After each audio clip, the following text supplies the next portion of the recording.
அப்போ நீங்க அதிமுக ஆட்சியில வாரிசு அரசியல் இருக்குன்னு சொல்றீங்களா? எந்த கட்சியுமே உழைக்கிறவனுக்கு அதிகார பதவி வழங்குவதில்லை.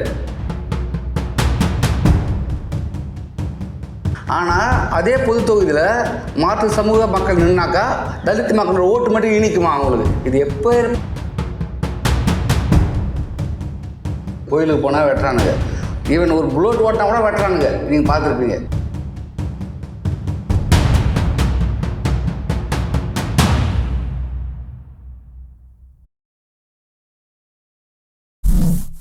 வணக்கம் தோழர்களே, இந்த காணொலி மூலம் உங்களை சந்திப்பதில் மகிழ்ச்சி அடைகிறேன். நாம் இப்போ எங்கே வந்திருக்கோம்னு பார்த்தீங்கன்னாக்கா, மெய்யறிவு காணொலி நிறுவனர் அண்ணன் திரு VS சுதாகர் அவர்களை சந்திக்க வந்துள்ளோம். அண்ணா வணக்கம்ண்ணா. வாங்க வாங்க தம்பி. வணக்கம் தம்பி. இந்த காணொலி மூலம் உங்களை சந்திப்பதில் மிக மகிழ்ச்சி அடைகிறேன். இப்போ பார்த்தீங்கன்னா, தமிழ்நாட்டில் மட்டுமல்லாமல் ஒட்டுமொத்த இந்திய அரசியல்லையே வாரிசு அரசியல் அது மிகப்பெரிய பேசும் பொருளாக இருக்குது. அதை பற்றி நீங்கள் என்ன நினைக்கிறீங்கண்ணா? நீங்கள் கூறுவது போல் தேர்தல் நேரத்தில் இந்த வாரிசு அரசியல் மிகப்பெரிய ஒரு பேசு பொருளாக இருக்குது. இது வெறும் பேசு பொருளாக நின்று விடுவதில்லை. இது தேர்தல் நேரத்தில் ஒரு தாக்கத்தை ஏற்படுத்துகின்றது. அப்படி என்றால் இந்த வாரிசு அரசியலை ஒரு சிந்தனையாளராக நீங்கள் எப்படி பார்க்குறீங்கண்ணா? என்னை பொறுத்தவரை இந்த வாரிசு அரசியல் இல்லாத கட்சிகளே இல்லை என்று தான் நான் சொல்லுவேன். எல்லா கட்சிகளிலுமே இந்த வாரிசு அரசியல் உள்ளது. அப்போது நீங்கள் அதிமுக ஆட்சியில் வாரிசு அரசியல் இருக்குதுன்னு சொல்கிறீங்களா? நிச்சயமாக அதிமுக கட்சியிலுமே வாரிசு அரசியல் உள்ளது தான் நான் சொல்லுவேன். அப்போ எந்த அடிப்படையில் நீங்கள் அதிமுக கட்சியில் வாரிசு அரசியல் உள்ளதுன்னு சொல்கிறீங்க? வாரிசு உள்ள கட்சிகள் வாரிசை உருவாக்குகிறார்கள். வாரிசு இல்லாத கட்சிகள் தங்களுக்கென தனியாக ஒரு விசுவாசிகளை உருவாக்குகிறார்கள். அவ்வாறு உருவாக்கப்பட்ட விசுவாசிகள் வாரிசை விடவும் உண்மையாக நடந்து கொள்வார்கள். அதாவது பார்த்தீங்கன்னா, தலைமை என்ன சொல்லுதோ அதில் கடுகால கூட மாறாமல் மிக உண்மையாக செயல்படுவார்கள் விசுவாசிகள். அப்போ விசுவாசிகள் பார்த்தீங்கன்னா வாரிசை விடவும் மோசமானவர்கள். ஆக மொத்தத்தில் எல்லா கட்சிகளிலுமே ஒன்று வாரிசை உருவாக்குகிறார்கள், இல்லாது விசுவாசிகளை உருவாக்குகிறார்கள். ஆனால் யாருமே இப்போ பார்த்தீங்கன்னா அதிகார பதவிகளை ஒன்று வாரிசு கொடுக்குறாங்க, அப்படி இல்லாட்டா அந்த விசுவாசிகள் கொடுக்குறாங்க. எந்த கட்சியுமே உழைக்கிறவனுக்கு அதிகார பதவி வழங்குவதில்லை. அப்போனா நம்ம மக்கள் என்ன புரிஞ்சுக்கணும்னா, ஒன்று வாரிசு அரசியல் நடக்குது, அப்படி இல்லாட்டா விசுவாச அரசியல் நடக்குது என்பதை நம்ம புரிந்து கொள்ள வேண்டும். அப்படின்னா நீங்கள் வாரிசு அரசியல் ஆதரிக்கிறீங்களா? நான் மறுபடியும் கூறுகின்றேன், வாரிசு அரசியலாக இருந்தாலும் சரி, அது விசுவாச அரசியலாக இருந்தாலும் சரி, நான் ஆதரிக்கவில்லை என்பதை நீங்கள் முதலில் உணர்ந்து கொள்ளுங்கள்.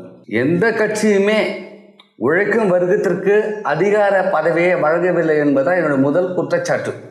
சரி, நான் உங்களை பார்த்து கேட்குறேன், அது எந்த கட்சியாக இருந்தாலும் சரி, அது ஆண்ட கட்சியாக இருக்கட்டும், இனிமேல் ஆளப்போகிற கட்சியாக இருந்தாலும் சரி, இப்போ தலித் மக்கள் பெருவாரியான மக்கள் தொகை கொண்ட ஒரு சமூகம், அதில் எத்தனை பேருக்கு ஒரு மாவட்ட செயலர் பதவி வழங்கப்பட்டுள்ளது சொல்லும் பார்ப்போம். சரி, அதை விட்டுருங்க. ஒரு முதல்வர் பதவியோ அல்லது ஒரு துணை முதல்வர் பதவியோ போன்ற அதிகார பதவிகள் யாராவது ஒருத்தர் வழங்கப்பட்டுள்ளதா?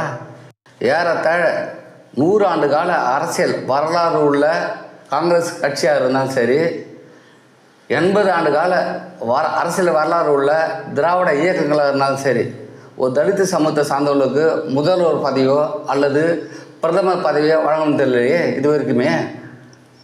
அப்போ தலித் மக்களுக்கு உழைக்கலையா அல்லது அவர்களுக்கு அறிவு தான் இல்லையா செயல்படுற அளவுக்கு? சொல்லு பாப்பா. எல்லாமே இருக்குது. உழைக்கிறாங்க, கடினமாக உழைக்கிறாங்க, அறிவு சார்ந்து பயங்கரமாக சிந்திக்கிறாங்க. ஆனால் புறக்கணிக்கப்படுவதற்கு அடிப்படை காரணம் என்ன? சாதி என்ற ஒன்றை தவிர வேறு என்ன நீங்கள் சொல்ல முடியும்? பார்ப்போம், சொல்லு பார்ப்போம். எந்த கட்சியாக இருந்தாலும் சரி, ஒரு பொது தொகுதியில் ஒரு தலித்த சமூகத்தை சார்ந்தவர்களை நிற்க வைப்பதில்லை. தேர்தல் நேரத்தில் வாரிசு அரசை பற்றி மாறி மாறி கேள்வி கேட்குறாங்கல்ல, ஏன் அவங்க மாறி மாறியா ஒரு பொது தொகுதியில் ஒரு தலித் மக்கள் நிற்க வைக்கக்கூடாது, ஏன் கேள்வி கேட்கக்கூடாது? அப்போ எல்லா கட்சிகளிலுமே இந்த தவறு செய்கிறது அல்லவா? அதனால தான் அவன் அந்த கேள்வி கேட்குறது கிடையாது. வாரிசு அரசை பற்றி கேட்குறாங்களா மாற்றி மாற்றி கேள்வி? பொது தொகை ஒரு தலித் மக்கள் நிற்க வைக்கணும் மாறி மாறி கேள்வி கேட்க மாட்டாங்க. ஏன்னா எல்லா கட்சிகளும் இந்த தவறு செய்கிறது அல்லவா? எனவே எல்லா கட்சிகளையுமே இந்த அரசியல் கட்டமைப்பை சாதியின் அடிப்படையில் தான் உருவாக்கி வைத்திருக்கிறார்கள். சரிங்கண்ணா, நீங்கள் சொல்கிற மாதிரி ஒரு பொது தொகுதியில் தலித் மக்களை ஏன் நிற்க வைக்க மாட்டாங்க? சாதி என்ற ஒன்றை தவிர வேறு என்னவா இருக்க முடியும்? அதாவது பார்த்தீங்கன்னா, ஒரு பொது தொகுதியில் தலித் மக்களை நிற்க வச்சா அந்த பொது தொகுதியில் உள்ள மக்களோட ஓட்டு கிடைக்காதான். ஆனால் அதே பொது தொகுதியில் மாற்று சமூக மக்கள் நின்னாக்கா தலித் மக்களோட ஓட்டு மட்டும் இனிக்குமா அவங்களுக்கு? இது எப்பேற்பட்ட ஒரு சாதி அறியாமை புத்தியாக இருக்கும் பாருங்கள், நினச்சி பாருங்கள் கொஞ்சம். என்னை பொறுத்த வரையில் எல்லா கட்சிகளுமே இந்த தலித் மக்களை ஒன்று கொடி பிடிப்பதற்காகவும் கோஷம் போடுவதற்காக தான் பயன்படுத்திக்கிறார்கள். சரி, என்ன மாதிரியான அரசியல் நீங்கள் எதிர்பார்க்குறீங்க? என்னை பொறுத்த வரை வாரிசு அரசாக இருந்தாலும் சரி, அது விசுவாச அரசியலாக இருந்தாலும் சரி, அதை பற்றி எனக்கு கவலை கிடையாது. நல்ல ஆட்சி நிர்வாகத்திறனை மக்களுக்கு வழங்குகிறார்கள் என்பதை நாம் புரிந்து கொள்ள வேண்டும். சரி, ஒரு நல்ல ஆட்சி என்பது எப்படி இருக்கணும்னு சொல்லிட்டு நீங்கள் எதிர்பார்க்குறீங்க? அதாவது நமது முப்பாட்டன் திருவள்ளுவர் அவர்கள் ஏற்றலும் ஈட்டலும் காத்தலும் காத்த வகுத்தலும் வல்ல அரசு, அதாவது இயற்கை வளங்களை காண திட்டமிடுதலும் திட்ட இடமற்ற இயற்கை வளங்களை பொருளாதாரமாக மாற்றி அவற்றை நம்மளுடைய கருவூலத்துக்கு கொண்டு வந்து அவற்றை அந்த பொருளாதாரத்தை சம அளவில் மக்களுக்கு பகிர்ந்தளிக்க வேண்டும். இதுதான் ஒரு சிறந்த ஆட்சி நிர்வாகம் என்று நமது முப்பாட்டன் வள்ளுவர் பெருந்தாக 2000 வருடங்களுக்கு முன்பே மிக சிறப்பாக எடுத்து சொல்லியிருக்காரு.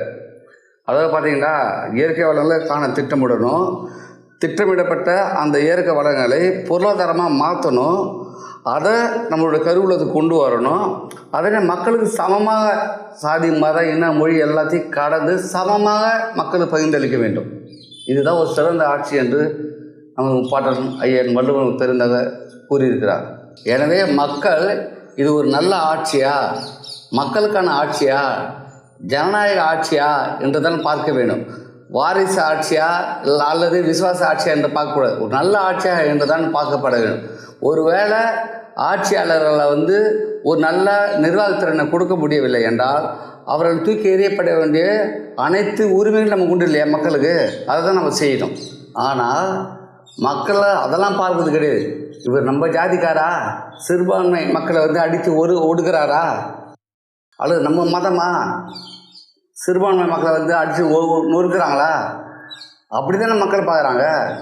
அப்போ சாதி சார்ந்து மத சார்ந்து மக்கள் இயங்கும் வரை நம்மளால் எப்படி ஒரு நல்ல ஆட்சியை எதிர்பார்க்க முடியும்?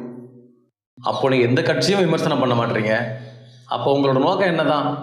என்னுடைய நோக்கம் ஒவ்வொரு கட்சியும் மாறி மாறி விமர்சனம் செய்வது அல்ல, ஒரு நல்ல ஆட்சியை கொடுக்கணும். என்னுடைய நோக்கம் அதுதான். ஒருவர் செய்த தவறை மீண்டும் செய்யாமல் இருப்பதற்காக தான் நம்ம வரலாறு படிக்கிறோம். வரலாறு என்பது ஒரு உதாரணம் அல்ல, அது ஒரு எச்சரிக்கை. இது பாபா சாஹேப் அம்பேத்கர் சொன்னது தான்.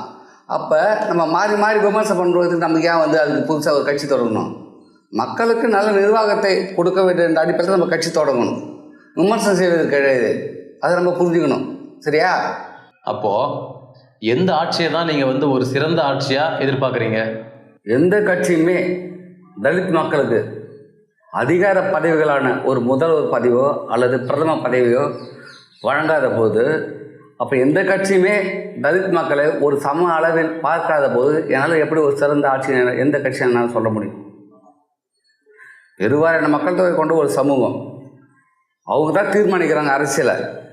ஆனால் அவங்களுக்கு அதிகார பதவி இதுவரை எந்த கட்சியுமே வழங்க தெரியல. அப்போ என்னால் எப்படி ஏற்றுக்கொள்ள முடியும் ஒரு நல்ல ஆட்சி, நல்ல கட்சின்னு எந்த கட்சி என்னால் சொல்ல முடியும்? சரி, எந்த ஆட்சியாக இருந்தாலும் தலித்துகளுக்கு நிறைய சலுகைகளும் வழங்குறாங்க இல்லையா? இப்போ நீங்கள் சொல்வது மாரி பார்த்தீங்கன்னாக்கா தலித் மக்களுக்கு நிறைய சலுகைகள் வழங்குறாங்கன்னு நீங்கள் சொல்கிறீங்க.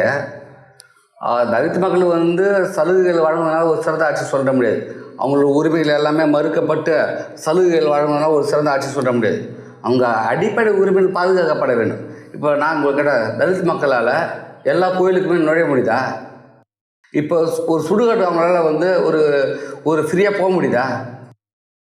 அங்கே போனால் வெட்டுறானுங்க, கோயிலுக்கு போனால் வெட்டுறானுங்க, ஈவன் ஒரு புல்லட் ஓட்டினா கூட வெட்டுறானுங்க. நீங்கள் பார்த்துருப்பீங்க.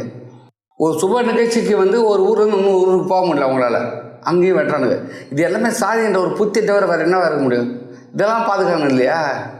சலுகைகள் மட்டுமே போதுமா?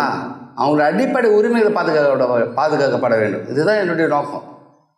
அதுதான் ஒரு சிறந்த ஆட்சி. அதுமாரி பண்ணாக்கா அது ஒரு சிறந்த ஆட்சி நம்மளால் சொல்லலாம்.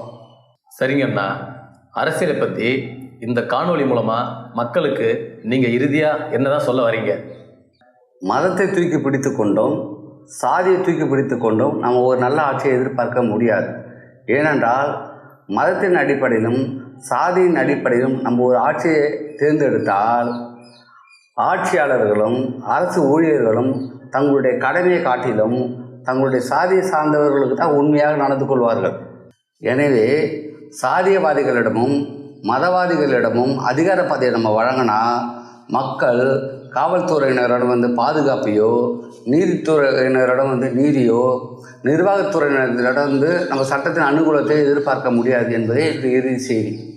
மிக்க நன்றி அண்ணா. இந்த காணொளி வாயிலாக மக்களுக்கு வாரிசு அரசியலை பற்றி ஒரு தெளிவான விளக்கத்தை கொடுத்தீங்க. அதையும் தாண்டி மக்கள் மதத்தின் அடிப்படையிலும் ஜாதியின் அடிப்படையிலும் ஒரு ஆட்சியை தேர்ந்தெடுத்தால் அது மக்களுக்கு நல்ல ஆட்சியாக அமையாது என்ற ஒரு விளக்கத்தை கொடுத்தீங்க. மிக்க நன்றி அண்ணா. மீண்டும் அடுத்த காணொளியில் சந்திப்போம். நன்றி. நன்றி.